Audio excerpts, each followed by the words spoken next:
Bonjour à tous et bienvenue dans cette nouvelle revue de presse. Au sommaire ce mois-ci, les premiers chiffres officiels du nouveau plan d'épargne retraite sont encourageants. Le gouvernement ne veut pas taxer l'épargne des Français pour la relance, mais il n'appliquera pas de remise sur la taxe d'habitation des résidences secondaires inaccessibles à cause des restrictions sanitaires. Les Échos ont repris les premiers chiffres publiés le 1er mars dernier par la Fédération française de l'assurance sur le nouveau plan d'épargne retraite, ou PER, qui remplace depuis l'automne 2020 les contrats PERP, Madelin, PERCO ou article 83. En seulement 16 mois, les PER individuels et collectifs confondus ont dépassé le million de titulaires avec 1,24 million d'assurés, pour un encours total de 13,4 milliards d'euros, dont la moitié en unité de compte.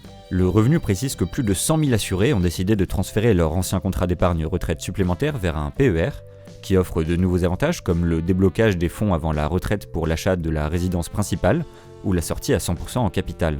C'est un bon démarrage pour ce produit qui commence à se faire une place, même s'il reste encore loin du placement préféré des Français, l'assurance vie, qui a connu une collecte brute 30 fois supérieure au PER en janvier 2021.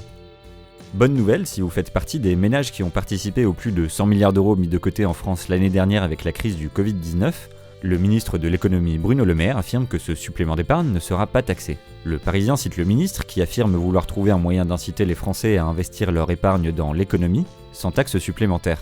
Capital détaille les différentes pistes à l'étude alors que de nouvelles mesures devraient être présentées dans les prochaines semaines. Éric Woerth, le président de la commission des finances à l'Assemblée nationale, a proposé un livret dit C pour coronavirus. Sur le modèle du livret A qui aide le logement social, le livret C permettrait de financer un plan d'investissement pour soutenir la reprise. Mais cette solution n'est pour l'instant pas envisagée par le gouvernement qui lui préférait un assouplissement des donations aux enfants. L'avantage est que ces dons sont déjà en augmentation depuis l'année dernière, et qu'il suffirait de revenir sur les règles contraignantes qui ont été apportées par les gouvernements précédents. Une autre annonce du ministre de l'économie, également reprise par Capital, concerne les propriétaires et ne jouera cette fois-ci pas en leur faveur. Alors que la crise sanitaire a fortement empêché les déplacements l'an dernier, une députée avait proposé au gouvernement de mettre en place une remise sur la taxe d'habitation des résidences secondaires, les propriétaires n'ayant pas pu profiter de leurs biens pendant au moins 75 jours l'an dernier. Légifiscal explique pourquoi le gouvernement refuse cette proposition. Dans sa réponse publiée au journal officiel, Bercy estime que l'inoccupation d'un local ne peut pas faire obstacle à une taxe qui est appliquée à la personne qui en a la disposition au 1er janvier de l'année. La suppression en cours de la taxe d'habitation sur la résidence principale ne change elle pas de cap pour l'instant, et devrait bénéficier à l'ensemble des Français en 2023.